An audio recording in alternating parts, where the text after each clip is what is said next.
you mentioned all the data and everything. It's funneling into this assortment rationalization tool. What's really the intended purpose, I guess, of all these numbers coming together? So really, when they see their lineup, if they can make a few decisions that say, I didn't know about this model, or I wasn't aware of this manufacturer, just haven't carried them in the past, but we can very quickly and easily lay that out, and they can make decisions based on that. Ultimately, the end game is to make our members more profitable.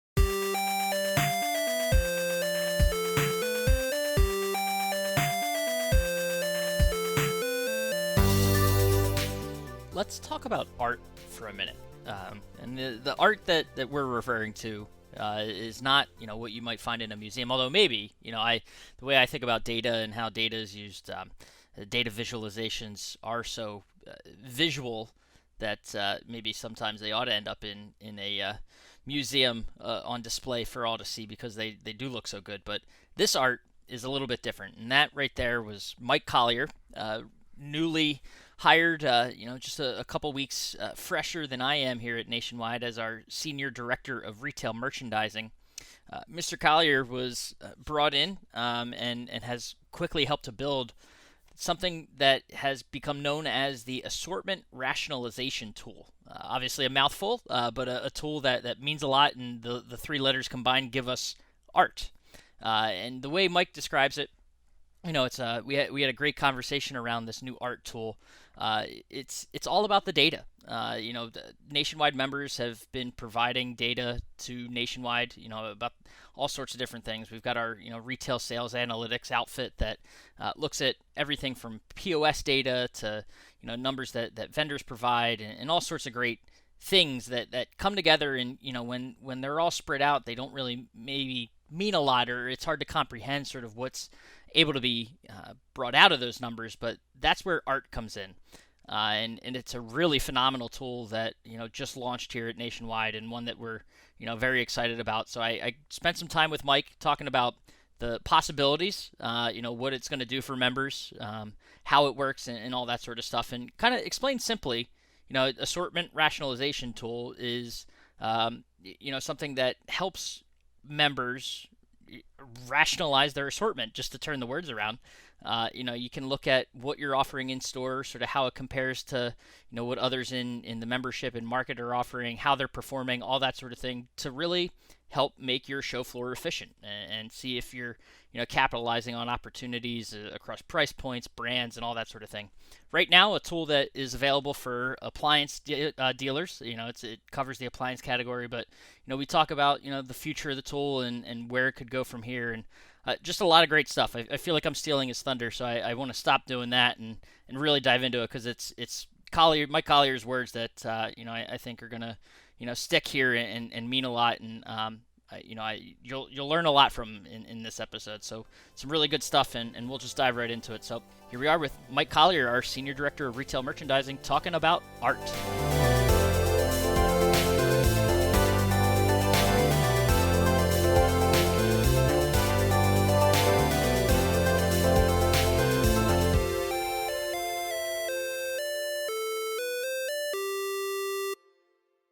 All right, we are back on the Independent Thinking podcast, and right now, turning it internal, talking to some of the Nationwide team here. I got Mr. Mike Collier, our Senior Director of Retail Merchandising. Did I get that right, Mike? You got it. That works for me. Awesome. Sounds like a good title. We don't need to change anything on there. That's right. Once it's recorded on a podcast, that's what it is. Exactly. I'm good with that. If you want to change the title, now's the time. Okay. Let me ponder on that during the podcast.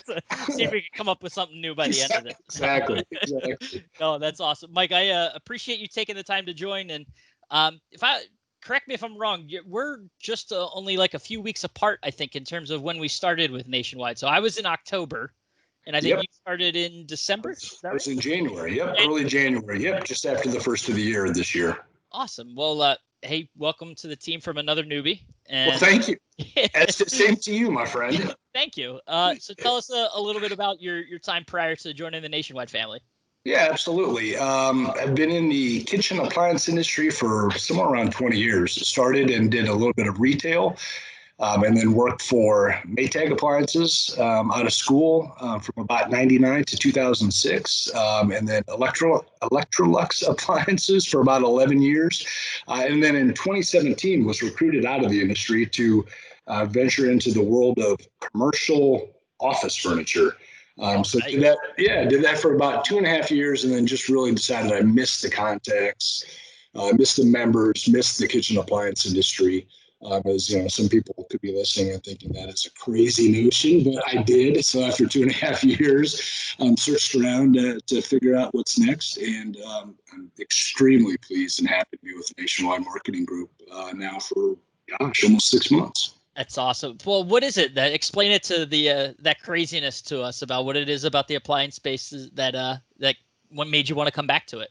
Yeah, absolutely. It's just I love the action. I love the retail game, if you will. I'm putting that in air quotes. that is merchandising and the daily action. It's there are sales happening every day. There are 75,000 plus appliances breaking down every day. So the need is there. It's an important item. It's in the center of the household. I've just always been fun about that space. So I think the industry is fun. I think it's still an industry that everybody works hard, but you're allowed to have a little bit of fun and play hard in addition to that. So it's just a much different cycle being retail versus that side venture that I went to for a while, more of a B2B contractual large sale, lots of hunting with more infrequent catches per se than what goes on in the retail industry. So I just really miss the retail side of it. And I think this is, of all the businesses out there, and I think this recent scary pandemic has shown that, right? Appliance sales have remained pretty steady, and that just goes to show that it's a durable good that consumers need and want, and when it breaks down, they go looking for it. So I like that action in the particular industry. Right, and I mean, you talk about the what this pandemic has done. Obviously, there's going to be merchandise. I think everyone's talked about the merchandising challenges at this point on the other side of it for appliances in particular, because factories were shut down and all. But yes, at the same time, the wear and tear and usage of people being at home all this time, there's going to be such pent up demand. If sales were happening as they were anyway. Yeah. So now on the outside of looking ahead, can only imagine what kind of boost independent dealers could see on the other side of this thing.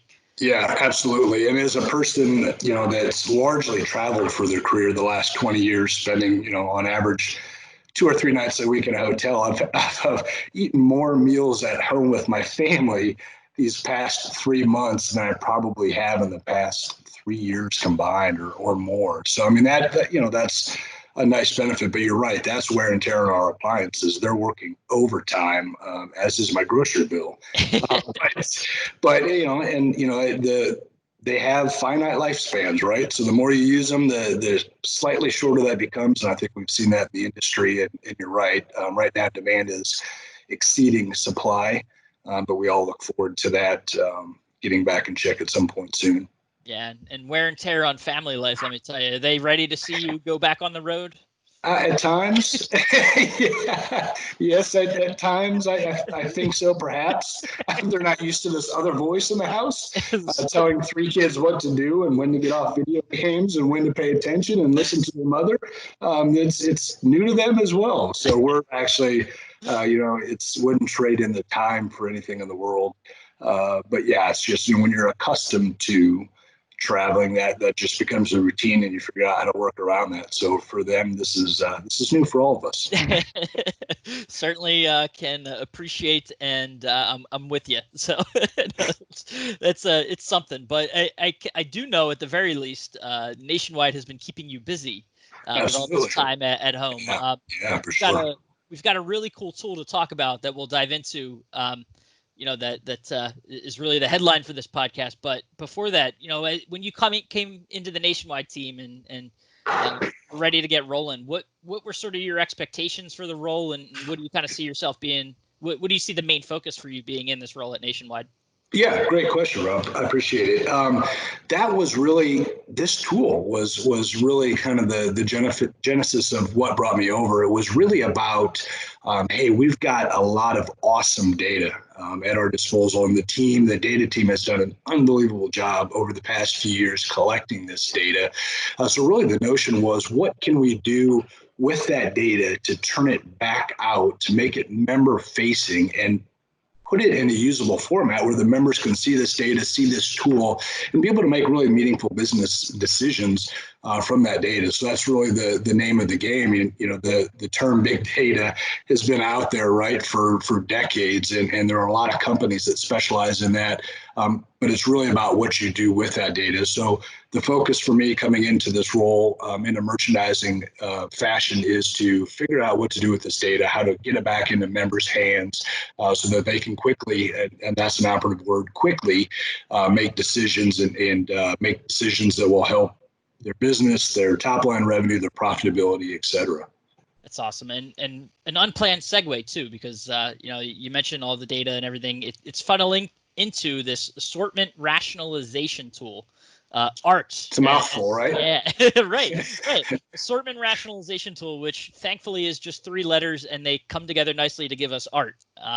So it's a, you know, having gotten the run through from you, a very powerful tool, and one that you know, I look forward to diving into here. But the operative term you mentioned is data and big data. So what kind of data feeds into this tool to begin with? Yeah, great question. So the data that's going into Tool, going into ART, is both the sell-in data. So that's the data that the manufacturers report to us on a cadence when they sell product to a member, to say, you know, very specific, here's whom we sold it to, here's the model, here's the item, here's the price, et cetera, et cetera. So that's a really large pool of data if you think about the collective nationwide group and all of that, what we call sell-in data.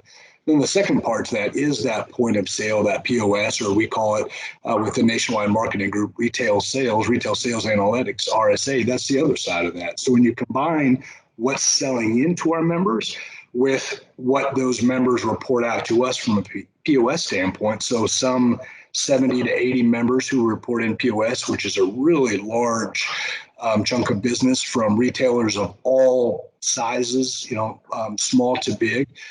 Combining those two sell-in and sell-through data is really the crux of what developed the ART tool. That's awesome. And I know certainly, you know, that I think that's a large pool of data collectively. You know, so absolutely working with members and vendors to collect all this. Having more of that POS data, as an example, just to take one side of it, you know, you mentioned 70 to 80 members are participating. Does the tool become better with more participation, or how does that work? Is it, I guess I'll leave it at that. How does that work? Yeah, absolutely. Yes. Obviously, always the more data, the better and more, you know, I don't know that it's ever foolproof, but just the larger that data set gets, the more accurate it is. I would say, based on all of those members that have participated and partnered with us in the program to date, the data is absolutely statistically relevant as far as the amount of sell-through data when you compare that to the amount of sell-in data. It's a really large percentage of that. So the data is really solid, but absolutely, we're always encouraging members to participate in the program. Obviously, it's completely anonymous. You know, information is only kept with us, and it's never reported out other than a bulk manner with the whole group's retail sales analytics combined together. So you're never seeing one particular member. But yeah, the more data that we have, the more just the more solid it is, the more reliable it is, and the better information that we can ascertain from that to share out with all the members. Gotcha. So all this data is coming together. You're collecting it. It's going through ART, which I'm gladly going to keep saying ART instead of Assortment Rationalization Tool, as I'm sure you've come to learn. Absolutely. What's the output? You know, what is kind of the tool look like once you plug all those numbers in, and what's really the intended purpose, I guess, of all these numbers coming together? Yeah, great question. Really, I would say once a member visually sees the tool, there's really 4 main parts to it. Number one, they'll see for the 6 major categories and then 21 subcategories under that. So when I say a major category, Rob, refrigeration is a major category. and then subcategories being French door refrigeration, top mount, side by side, etc. So 21 different subcategories. You'll get a printout, a plan to sell type format, a merchandising tool. And really, again, the four parts to that tool are you'll see for a particular subcategory all of the various price buckets that out the door retail sales occur at. So if I use dishwashers as an example, from $0 to $300, that's a certain percentage of the outbound sales. From $3 to $350, $350 to $400, so on and so forth. So part number one is you'll see in every price bucket in $50 to $100 increments, how big is that price bucket? So what percentage of all the units in the industry and what percentage of all the units sold through nationwide members happen in that particular price bucket. So if you see a visual picture of all the landscape of dishwashers, you can say, hey, this particular bucket, whatever it might be, $400 to $450 is pretty large. I maybe don't have a single model on my floor or only one model on my floor. Maybe I should add an additional model to that particular price bucket. So that's point number one. Point number two is it shows in each of the 21 subcategories the top 50 most productive SKUs for that particular category. So again, dishwashers, the tool will show members the top 50 most productive dishwashers, again, using both the sell-in data and that sell-through POS data. And productivity, without going into a ton of detail, there's, really 5 factors. It's about margin percentage, margin dollars, how many members carry that model on the floor, what are the sales units and dollars of that particular model. And so when you weight each one of those 5 factors, give it a productivity score, and then force rank the productivity scores 1 through 50. So you can see very quickly, hey, this is the most productive SKU in a particular lineup at, through number 50. Part number 3, it will show the top 4 most productive SKUs in each one of the price buckets. So if I think about, dishwasher is kind of always an example I use, and it's fresh on my mind. If I think about the top 50, maybe none of those top 50 are in an opening price point. But that opening price point is important, right? You want that opening price point to bring people in the door, to advertise. When you compare that to retail shopping that's going on, if they see a particular price point at a big box store, you want them to know you have that price point. Although our nationwide members are extremely successful at stepping off of that, hence a much larger average selling price. And then the fourth part would be simply the members lineup on that last row. So the member can see what they're purchasing the most of and compare how that comparison happens to nationwide's top 50 most productive SKUs. So they can compare average cost, average retail, average selling price, and just in general productivity, us versus the group as a whole, and make decisions based on that information. Clear that a lot of numbers lead to a lot of possibilities with this. So yes.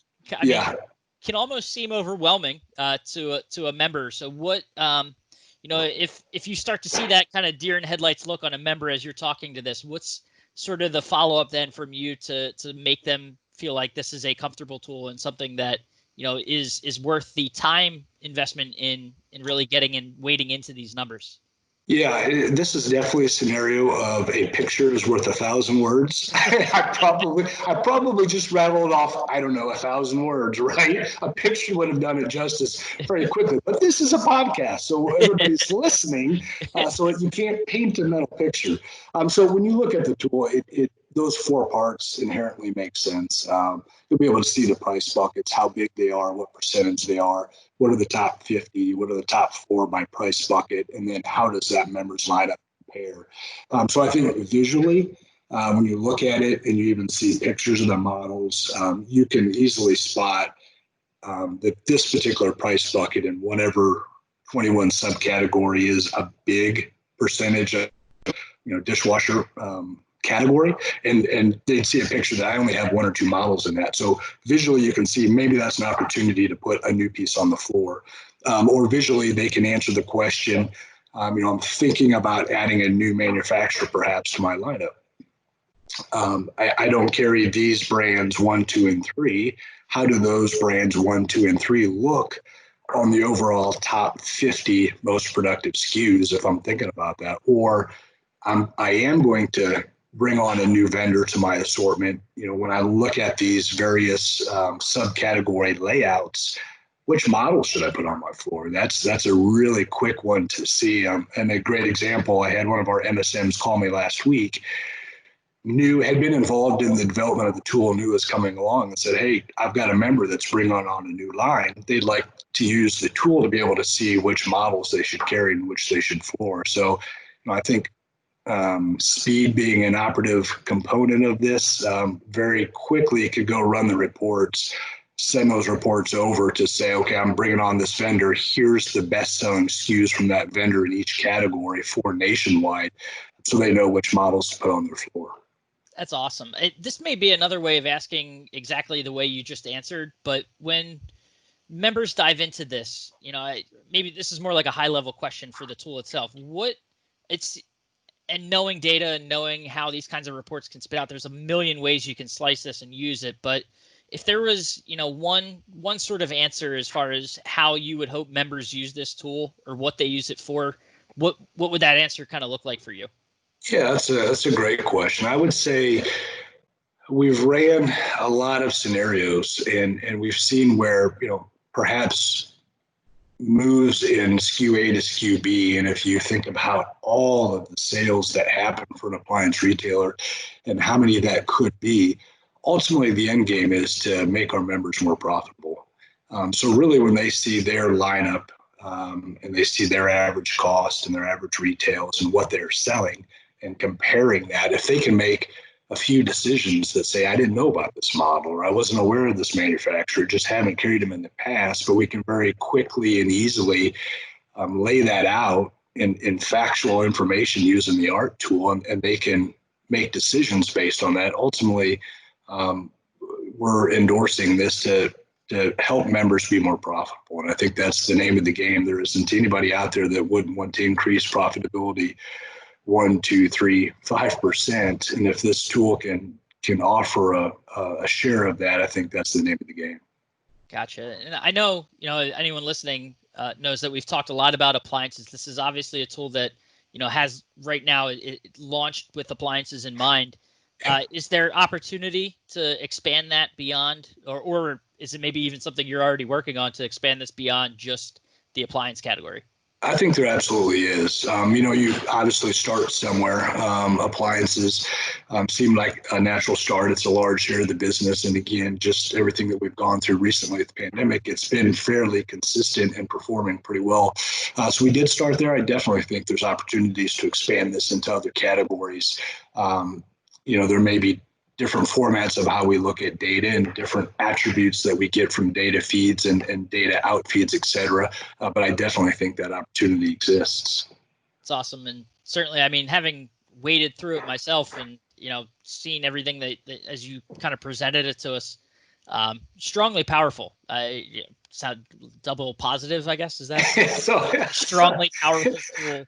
But something I'm excited to see how members use it and sort of what it does to business and moving forward for them, how they everything from the in-store lineup to I'm sure there's online implications for this as well. So really okay. Go ahead. I'm sorry. Yeah, I was just going to say, it's a testament to our data team. At Nationwide, we're truly fortunate to have such a collection of very talented individuals that have been doing this type of thing for quite some time and just now taking a different spin on it to mold it into a merchandising tool. Their support and how quickly they were able to pull this together is really astonishing. We have a gentleman on the team named Tolga that had really come to us a while ago and said, hey, I think if we put in these metrics with these certain weightings, we can show members or give them options for substitutes that could enhance their profitability. And just taking that notion and kind of blowing that out into a full plan to sell with different price buckets and showing the weighting and size of those buckets and pulling it together, they really were able to do that in 6 to 8 weeks, which is astonishing based on the amount of work they had to accomplish to get there. So, great kudos to Scott McFarland and Andy McFarland and Clement and Tolga and that whole data team for pulling this together. They've done an outstanding job. if they're listening, they may laugh at this next question because it's probably something that they would rather answer, but I'm going to ask you anyway because you're the guy on the phone. That's trouble. What were the challenges in developing this tool? And this automatically, you're going to think it's on the technology side and what that was like, which is I can hear them laughing already. But yes. From your perspective, what were some of the biggest challenges with getting this tool up and ready and running and working for you guys?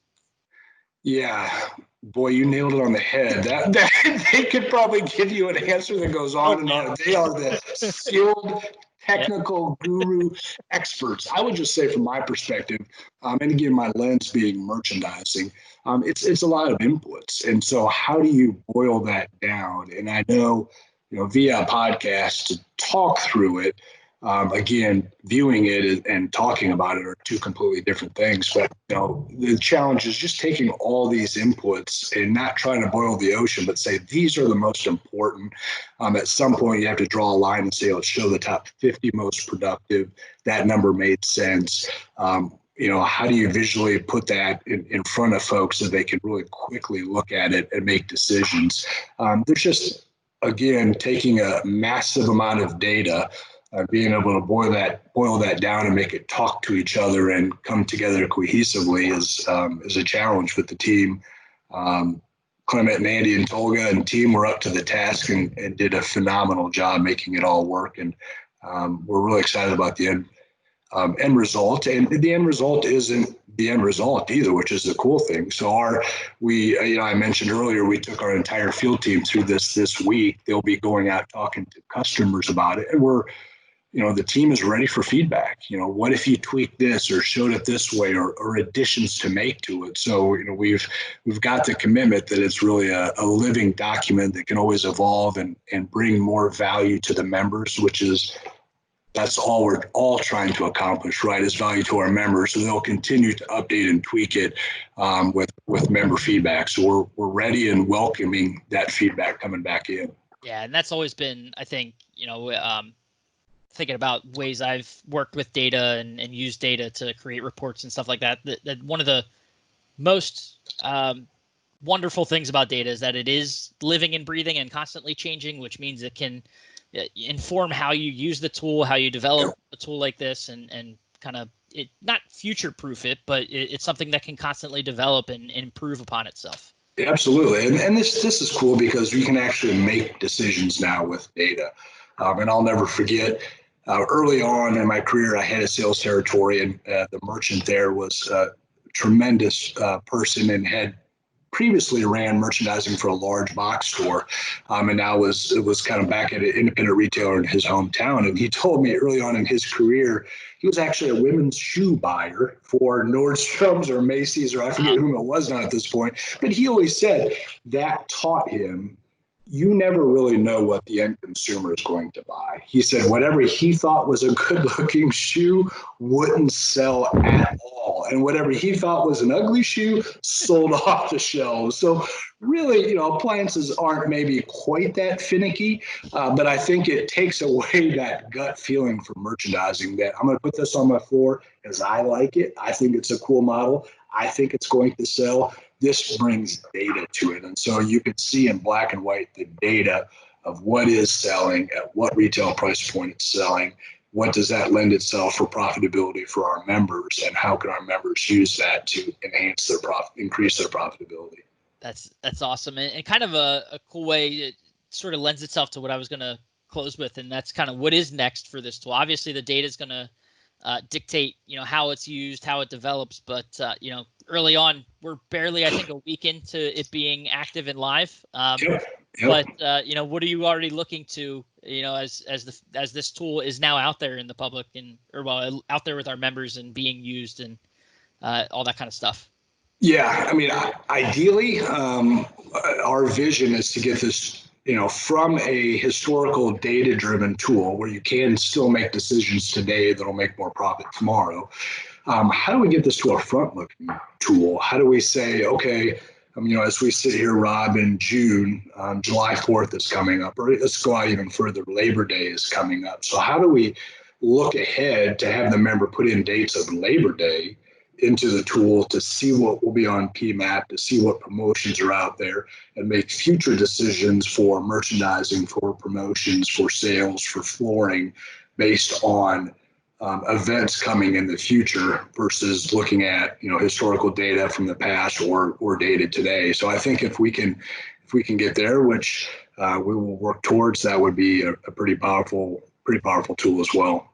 Well, and even spitballing off of that, thinking about it, you start talking about having this tool for years in advance. As we move, you'll have that historical data looking forward that you can then, kind of catch 22 here, but you're looking backwards to look ahead. As members use this, in the future, those then would become past data points, and how things performed based on that can kind of inform those decisions looking ahead as well. So absolutely, lots of opportunities. And I taking up a half hour, I feel like I almost you have to charge me for your time because of everything else you got going on with Nationwide and this tool. So no, that's perfect. For those listening, I would just encourage them to grab their MSM and say, hey, I'd love to take a look at this. For those that don't share their point of sale data today, we would love to have more data added to that pool. That, again, it just goes into a big pool to say collectively, how are we doing as a group? But this is a kind of good evidence that we can help each other with building upon more data and having those inputs. We'll be able to put out future works, but definitely take a look at it. Again, it's one thing to talk about it, and you see me, I'm a hand talker, and I'm making gestures, and I'm acting like I'm pointing at an actual plan to sell in a merchandising tool, which I'm not. So to lay eyes on it, I think it makes sense. And again, we want to provide value to the members. We want to help our members be profitable.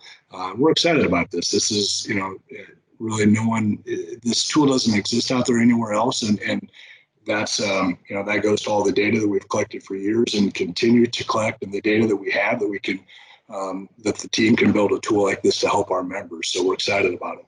It's awesome. And, certainly plenty to be excited about. The opportunities with this thing are endless, and look forward to kind of seeing how it develops, how it gets used, and where it goes from here. So, Mr. Collier, I appreciate you taking so much time out of your day. No, my pleasure. Appreciate your time, and look forward to it, and look forward to the member interaction and answering questions for folks, and figuring out how we can make this useful and helpful to all of our members. Awesome. Thank you. You got it. Take care, Rob. Thank you.